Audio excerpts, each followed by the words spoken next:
Well, David, it's Friday, and that means it's time for another episode of Discovery CSI, David Hawkins' Discovery CSI. How are you, David? I'm very well, Jason. It's good to be with you. It's always enjoyable to do the show with you, David, and you're constantly hitting on new and interesting things. You know, today we're going to talk a bit about a story that's been around for a while. We've spoken about it in the past. It's sort of coming back into focus right now. You know, David, here in the United States for the past several days, there's been a lot of attention on these impeachment hearings in Congress. And it turns out, and fill me in what you know about this, it turns out that Sergei Skripal was possibly somehow connected to Christopher Steele. Is that correct? Well, I think certainly that's very likely because Skripal was one of the people involved in that spy swap where 10 agents, Russian agents inside the United States, perhaps the most conspicuous figure there would be Anna Chapman because of her looks and her apparent focus on landing, if that's the right word, as some kind of target, a very senior person in the Obama administration, namely the Secretary of State, former Secretary of State, Hillary Clinton. And of course, she's very glamorous, a sort of James Bondian figure. And she was one of the 10 spy swaps that were made where the British apparently insisted that the Russians released Sergei Skripal, who arrived in the United Kingdom. But Skripal apparently had given the identity of about 200 to 300 Russian agents to British intelligence, and presumably that would have been shared with American intelligence if there's anything left of it. I'm sorry, I'm being a bit cynical there. And of course, one of the problems of a spy swap as complicated as that is keeping track of who benefits and who loses with that number of spies. I think there were 4 spies released to the United States and the United Kingdom, and 10 spies returned to Russia. And so the technology of tracking, whether they're prisoners or parolees or spies, is relatively advanced now because of the Jerome Lemelson prisoner or parolee tracking system using artificial intelligence. And that's a segue to your wonderful collage, if that's the right description, with which we can open this stage of the show. Over to you. Absolutely. So this is a little bit of a throwback to some of our more complicated photo collages, although it's sort of a something in between, trying to find a happy medium between spending hours and hours making these things and creating something compelling that shares information about the story. Do you want to tell us about the different figures that we see here, David? Some people might not immediately, obviously we recognize B-Rock, Barry Obama in the lower left, but what are we looking at here? Well, up against the facade you put on the wall of the Boeing headquarters building, you put one Bernadine Dawn, and as we all know, I think she said way back, watch your planes, didn't she, when she was Guard your leading airplanes, the guard Weather your Underground? banks, yeah, all that. Yeah, guard your planes. And of course, her goal as a revolutionary psychopath was to destroy America. And of course, in the 70s, she was able to move through the system concealed by a very effective operation, I think, based in the university system. Anyway, moving over past her, you have Yulia, I think that might be the right pronunciation, Skripal, Yep. who is the daughter of Sergei Skripal. And if you look closely, you see at the bottom of her neck the scar from what I think is called a tracheotomy, which is as a result of being poisoned with a nerve agent. They had to put a tube in her throat to maintain her breathing. And she was a very, very sick woman. Yeah, almost Found died. on a park bench. I'm sorry? Almost died, right? Yeah, almost died. Found slumped on a park bench in Salisbury beside her father, Sergei Skripal. Moving over past her, over to her left, or my right as I look at the screen, you've got a head popping out from behind the Willis building in Chicago. One Roy Gardner, who is a chairman of SERCO, and we've all got to know, I think, SERCO very well. And the amazing thing is that the United States government has not yet stripped SERCO out of every operation within the United States government, particularly, for example, in its operation of the United States Patent and Trademark Office. But Mr. Roy Gardner is an interesting guy because he's a director of Willis, right, which insured the Titanic and the Twin Towers. He's also a director of William Hill, which is the world's largest sportsbook operator that, in its wisdom, has managed to win 70% of the sportsbook business in Nevada, extracting, I would argue, or extorting it from outfits like MGM. And we'll come to that later. And then over to the right, there's a guy called, well, his name is dead now, is Lord Justice Lane. And he's wearing a wig, which is grey, quite obviously. And here's the fascinating thing that I think, as we do our voyage of discovery, is the operation to cleanse the judicial arm of Cook County, probably the most corrupt county in the United States, as it embraces Chicago, which is certainly the most corrupt city in most corrupt state of Illinois. They decided to call that operation Operation Greylord, after the color of the wig of English justices. Now this, I don't think, perhaps you and I both agree now, there are very few coincidences in this racket or global racket, and particularly something as bizarre as calling an operation to clean up the judicial system of Chicago Operation Greylord, after the name of the color of the Lord Justices in the United Kingdom. It kinds of rings all kinds of alarm bells. So I studied a little bit of the background of Lord Justice Lane, and in the Wikipedia entry there's something I think really interesting, a key phrase which might explain why they gave it the name Operation Greylord, and I'll read it from the Wikipedia. Lane's critics claimed that his refusal to believe that police evidence could be institutionally corrupt, and his reluctance to overturn the verdict of a jury, represented a dangerous hindrance to justice. Well, that would be certainly true. And if you wanted to institutionalize corruption in a city like Chicago or Vancouver or New York or Washington, D.C., you would need to make sure that your judges would never recognize or refuse to believe that police evidence could be institutionally corrupt. And I would argue there, in that case, the judges are either naive or stupid or collaborators. Over to you. Yeah. Well, you know, David, I think people who are watching us right now know that we're going to be starting our sponsor exclusive show on Patreon and Subscribestar at 2 p.m. today. It's important, really, that people join us there on patreon.com/reverse CSI storyboards, patreon.com/crowdsourcethetruth, and subscribestar.com/crowdsourcethetruth. Just this morning, David, there's been another malicious attack on Crowdsource the Truth. The main YouTube channel has been hit by a copyright strike coming from the same social engineers who did it, whatever it was, a month ago, 2 months ago. They're persistently trying to shut down this message, David, and they're doing it through fraudulent means.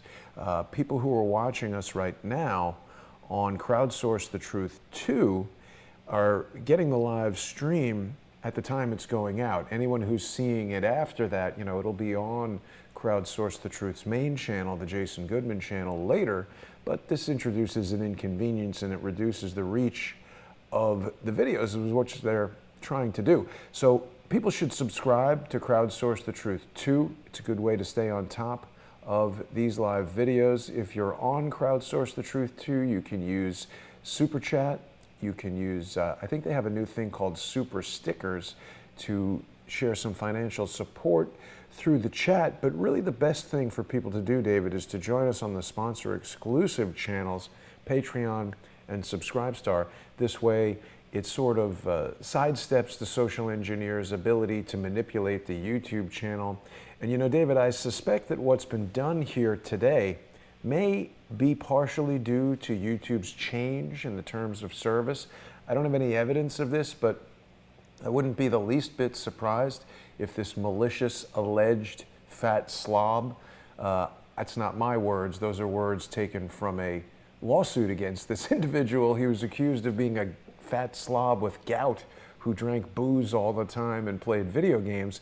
I guess he's taken to trolling this channel and trying to stop the information that you and I are sharing from getting out there. And David, you introduced me to the idea of these social media protection appliances. You've spoken quite a lot about the one from Kinetic North America. We've spoken to Patrick Berge, who told us about Dynology and their implementation of ClearForce, which was an evolution of the dark, what was it called? The shadow net that was developed using American taxpayer money to deploy a social engineering mechanism and apparatus in the Middle East during the United States military incursions into Iraq and Afghanistan.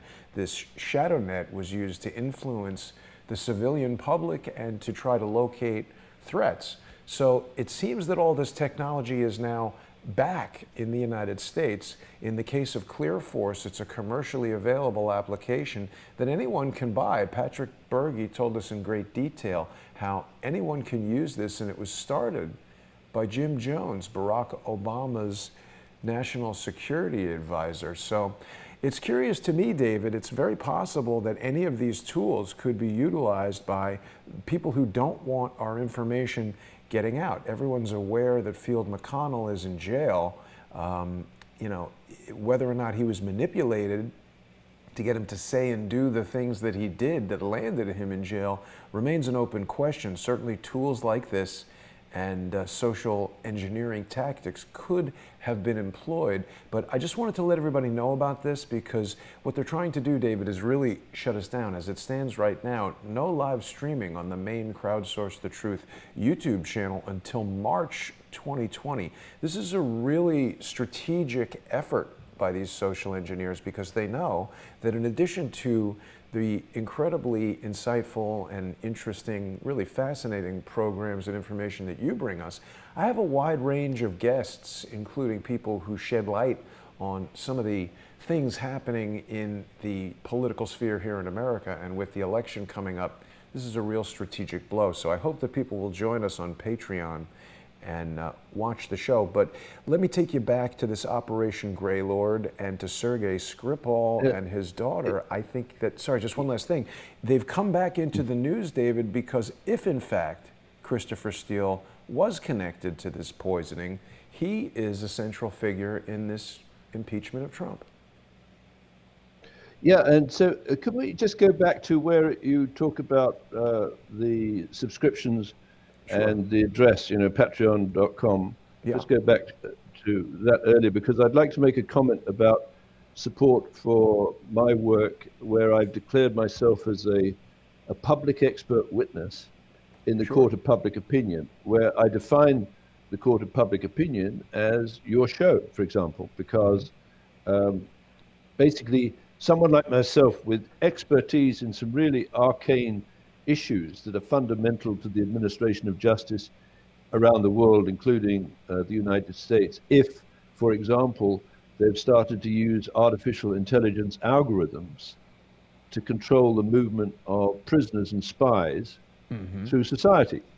And of course, that's an extremely dangerous activity, a very foolish one.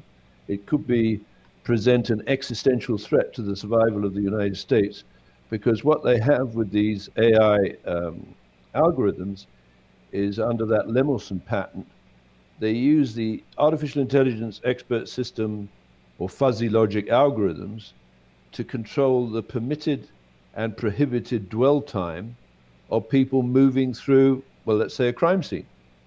So you can see that if you want some really nasty people to be in Salisbury carrying perfume bottles branded Nina Ricci with Novichok nerve agents, it would be very wise, I think, to track them through the Salisbury system to make sure that no super smart sleuth or police person actually intercepts the person carrying the Novichok in the perfume bottle before it does its intended job. And let me just remind people, the Russians say that they never used the word Novichok to describe the nerve agent that had been developed in in Russia in the Cold War period. That the word Novichok does not occur in their logic. So I Googled for patents and Novichok, and lo and behold, I find that the Northwestern University, under a contract with the Defense Threat Reduction Agency, has stockpiles of materials that needed to be used to test the ability of a Northwestern detoxification system to make sure it's effective. Well, lo and behold, we shouldn't be surprised. We have Bernardine Dawn, who disappeared during the 1970s, and I believe was sheltered through a corrupt education system, emerges eventually in the 1980s, which of course was the Operation Overlord, as a employee of Sidley Austin in Chicago.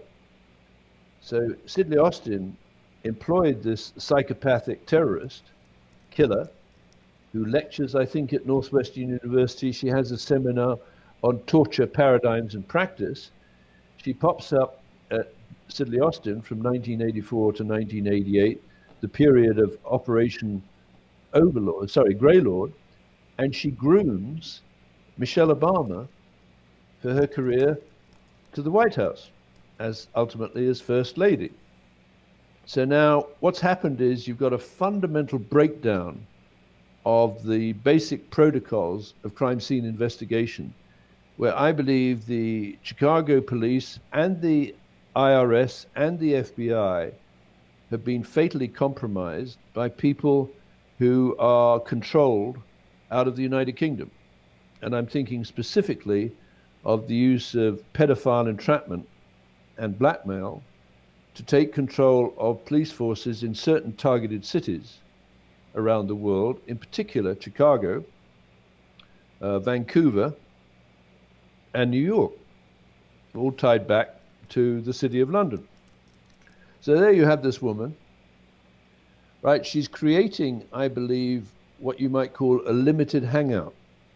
How do you mean? Because she's used torture paradigms and practice and pedophile entrapment to get to some of the aldermen, if I think that's right term, in the city of Chicago, and basically extort them into making sure that they leave in position judges and police who refuse to accept the possibility of institutional corruption in police evidence. So let me cut straight to the chase. For example, on 911, the FBI or people wearing FBI t-shirts swarmed onto the Pentagon lawn and took away all of the evidence on the closed circuit television cameras that would have shown what hit the Pentagon.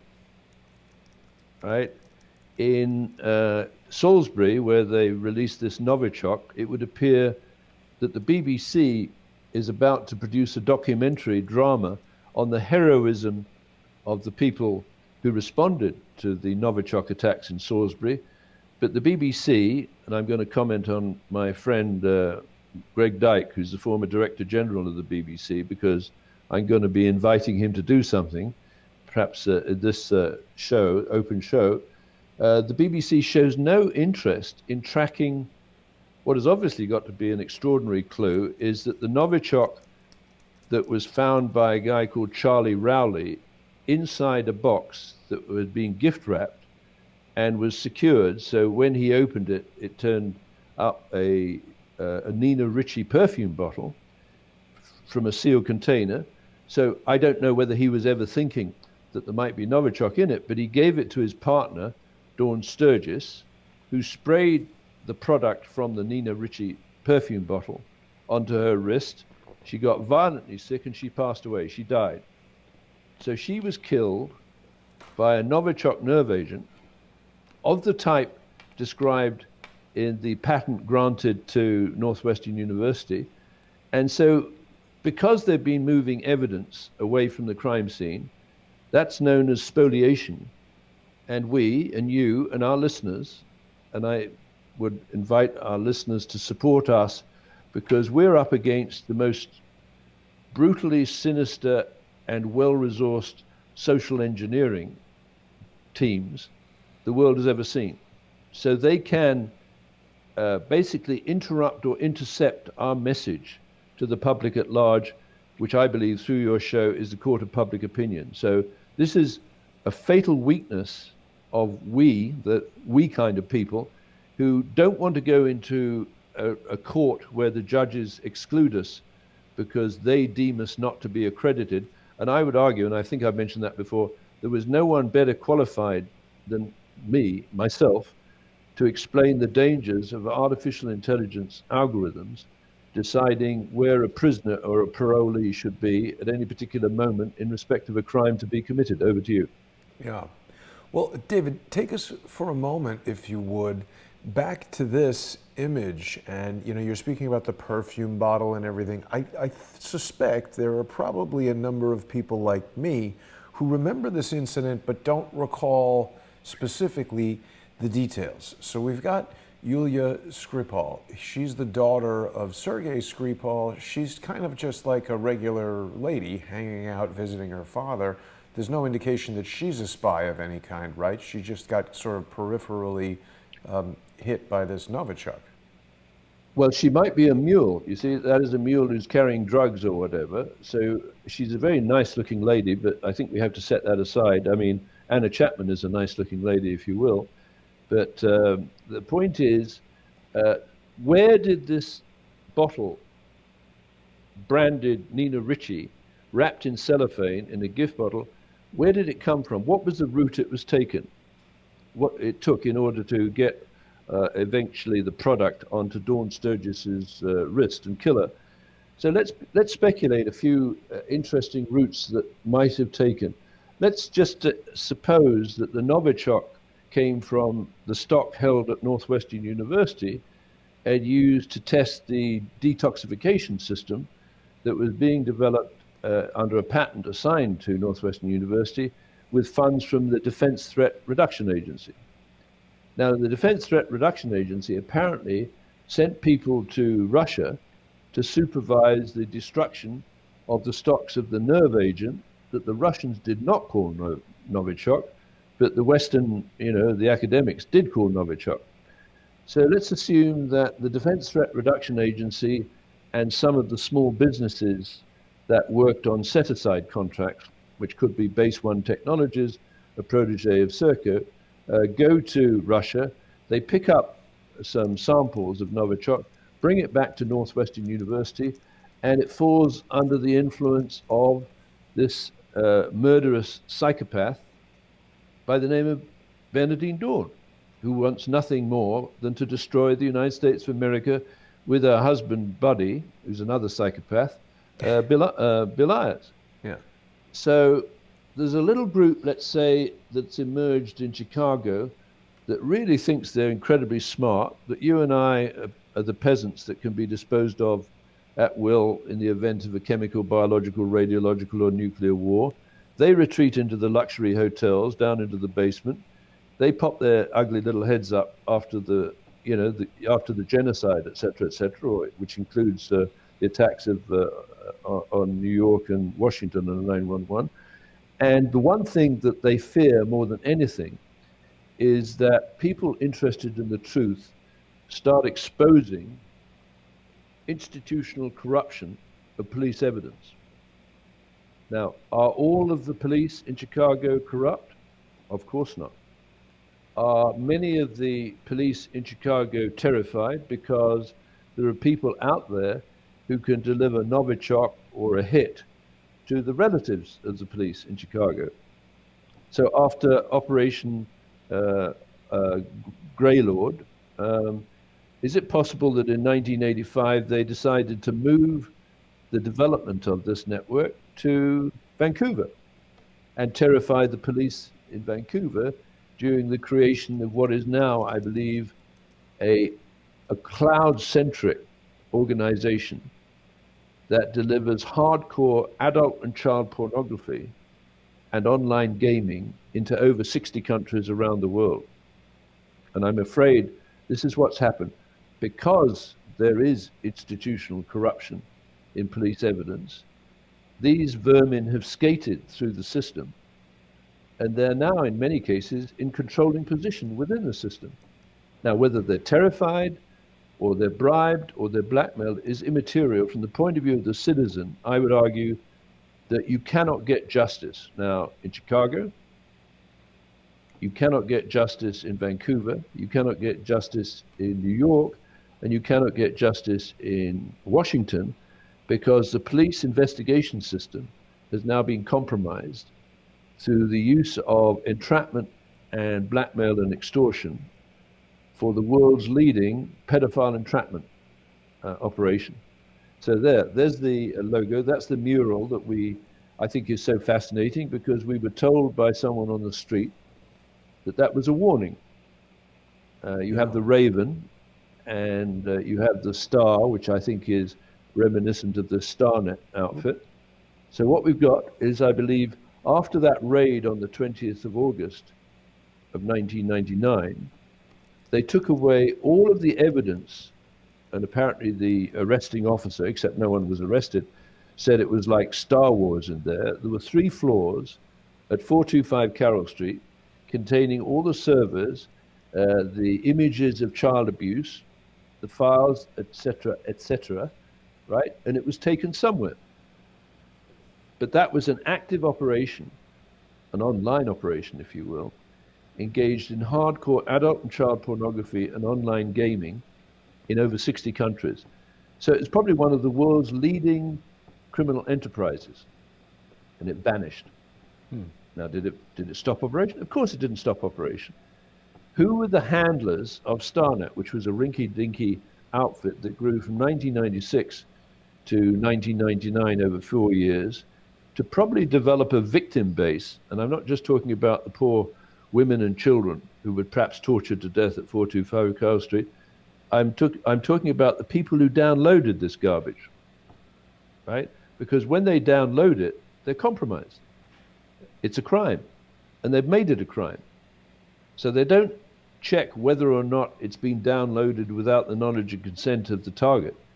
All they're interested in is tracking, back to Lemelson's tracking system, tracking the people who use this, whether they're spectators or witnesses or participants in the action, and they build a social engineering database of people who can be manipulated into doing something maybe they really don't want to do. Now, one of the leading players in social engineering protection, and of course that's a two-way sword, because maybe they're protecting the corrupt organization against people like yourself and myself. That comes back to why I need, and I'm asking for, support as a public expert witness with you on your show, because I think this is the court of public opinion, which, if we're successful, is more powerful than anything that they can throw up against us. We need to go past the courts. We need to go around the courts, because they control, through that Dober rules system, they control the outcome of the courts, where the judges, they call them gatekeeper judges, are either terrified or bribed or too stupid to recognize that an expert witness for example, the demolition of the Twin Towers, there's no better expert witness than a firefighter who was in one and managed to get out of it without being trapped.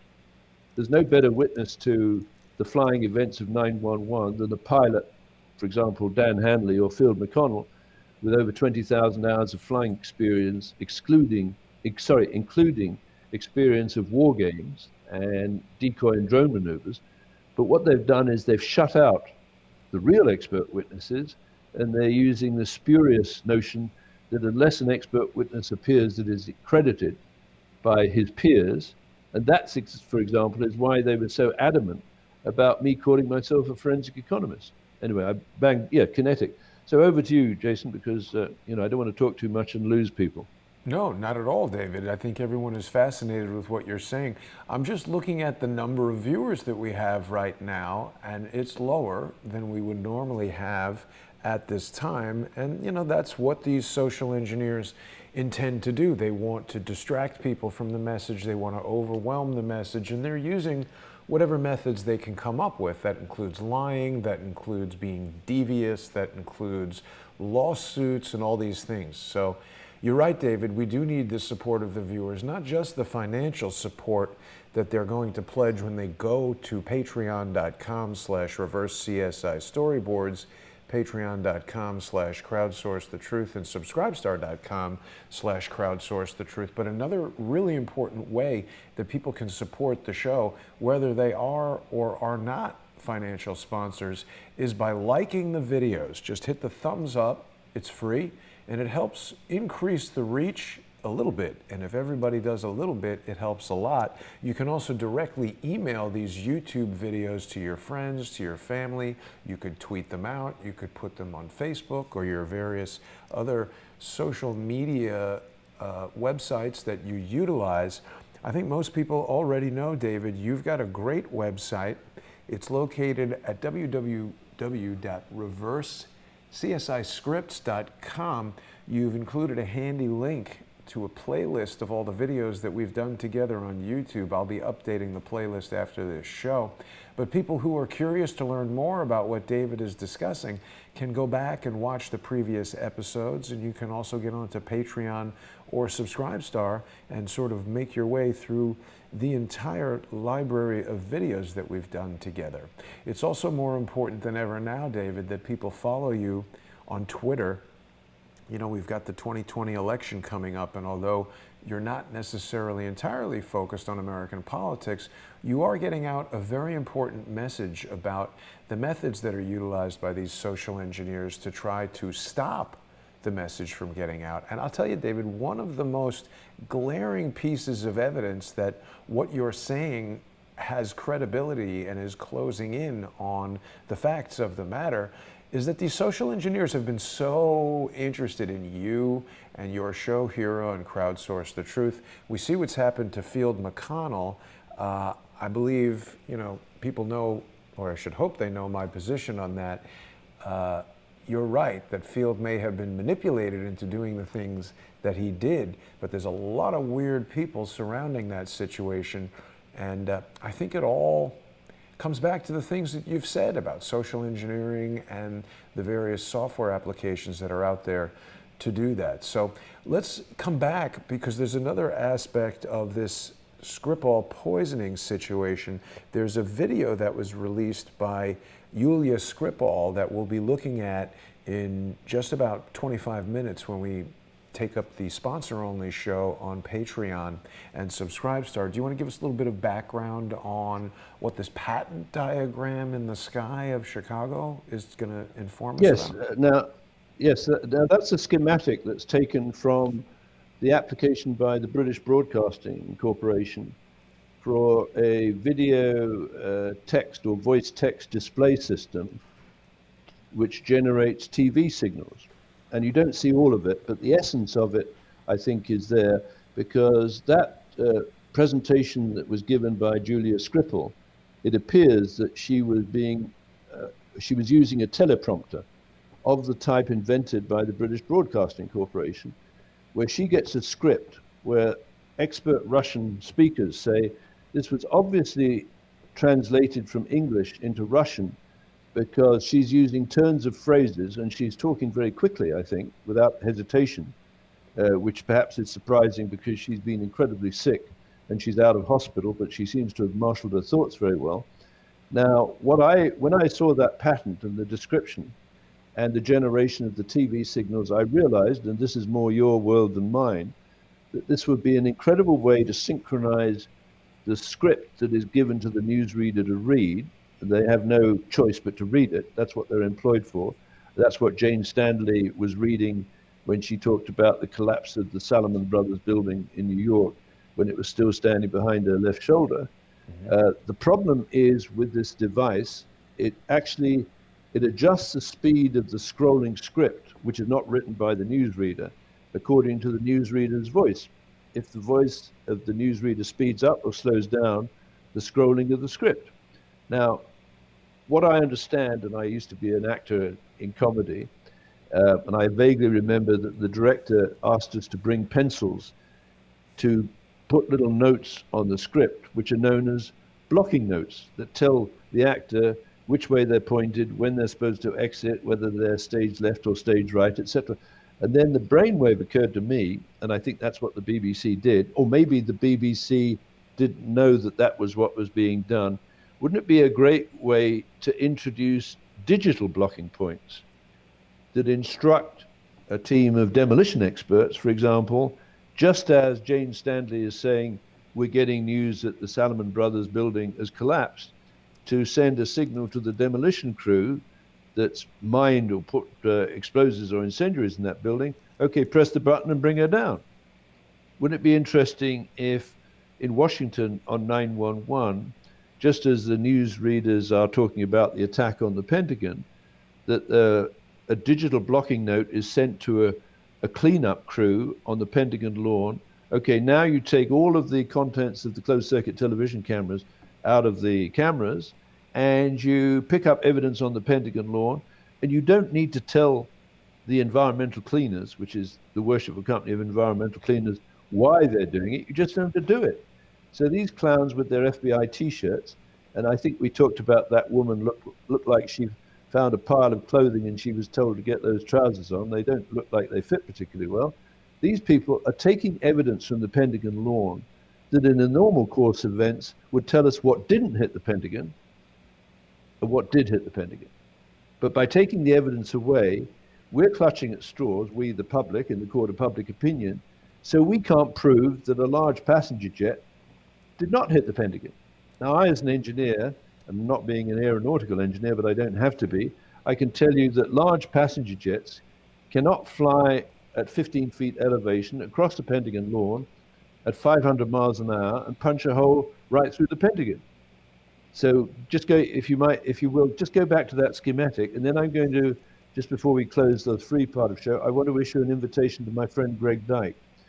So what we've got here now, I believe, is an apparatus that is controlled effectively through pedophile operatives of SERCO and the BBC to initiate a crisis at various parts of the world. It might be an arson fire at the top of the Notre Dame Cathedral, or it might be the shoot up of the Christchurch Mosque by a guy who, and you've looked at the video, one of the things that caught your eye, if I understand you correctly, is he aims his gun at some poor guy, pulls the trigger, but there's no blood. Yeah. Right? Did I understand that correctly?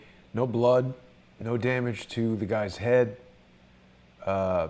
no bullet hole in the wall behind him, but his hat goes flying. And a weapons expert has told me that when you load a blank cartridge into a gun, there is an ejection of gas out the front of the barrel that would be sufficient to blow a hat off of somebody's head, but wouldn't launch a projectile and wouldn't kill them.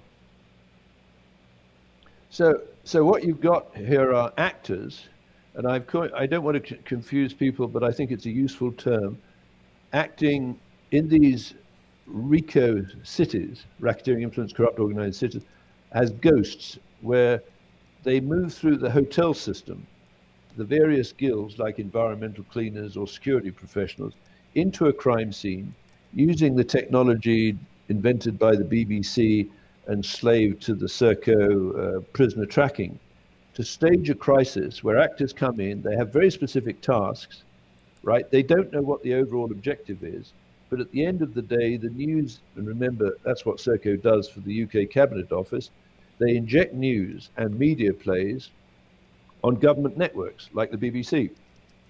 So here's my little pitch, if I may, to Greg Dyke, my friend. So Greg, sooner or later, I hope that you'll get this video, and I'm suggesting something to you. If the director generals or former or current director generals are going to be positioned either as witting or willing or unwitting and unwilling participants in these kind of attacks like the one on New York, it's a very different outcome, because if you are deemed to be, it's not my job to deem it, both willing right, and witting to the attack on 911, which killed, for example, 343 firefighters in New York, the outcome will be very different for you, right, if you are deemed to be unwitting and unwilling. That is to say, if someone's pointing a gun at your head or threatening your relatives with Novichok in a Nina Ricci perfume bottle, you might be tempted to do something that you would not normally do. And if you're unwitting of the implications of what you've done, that is to say, you've unleashed perhaps the first live broadcast mass snuff film in human history in which your business or the British Broadcasting is an unwilling and unwitting accessory.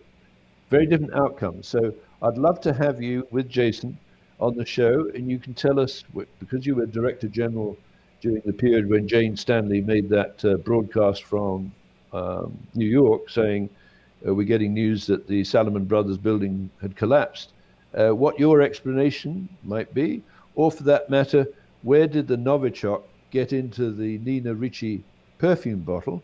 Because you have, even after someone murdered Jill Dando, the Crime Watch presenter, I presume you still have some contacts within the BBC that are capable of a little bit of investigative journalism instead of celebrating or just celebrating the heroism of the people who responded to the Novichok attack in Salisbury. Over to you, Jason. Well, David, amazingly, thanks to the power of the internet, I have a nearly immediate preliminary response from Mr. Dyke. Really?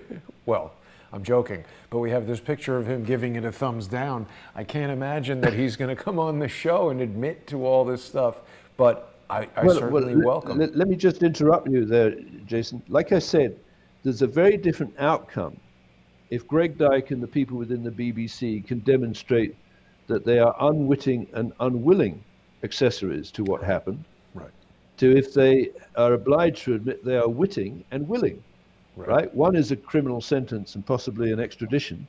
And the other is, well, he was fooled, but many of us are in the social engineering cyberspace controlled by outfits like the BBC and SERCO. Over to you. It's an interesting topic, and we're going to be getting into it much more in just about 20 minutes when we begin our sponsor-exclusive show on patreon.com/reverse-CSI storyboards, patreon.com/crowdsourcethetruth, and subscribestar.com/crowdsourcethetruth. There is another stunning coincidence having to do with this Nina Ricci perfume bottle in the city of Chicago that I am pretty sure a lot of people have not heard about.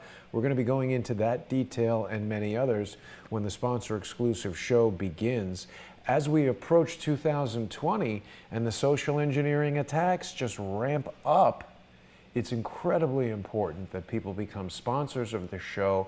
And if you're already a sponsor, share this preview video with a friend, with a family member, with someone who you think would benefit from watching these shows.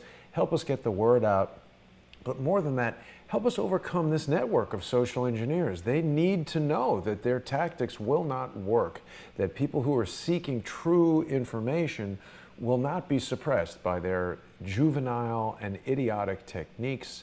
And David, I'll see you in just about 15 minutes now on patreon.com/reverse-CSI storyboards, patreon.com/crowdsourcethetruth, and subscribestar.com/crowdsourcethetruth. I think everybody's going to be very interested to hear the even deeper deep dive we're going to go on into this Skripal poisoning and this conspiracy that leads back to Chicago. Thank you, Jason. We'll see everybody there. Thanks for watching.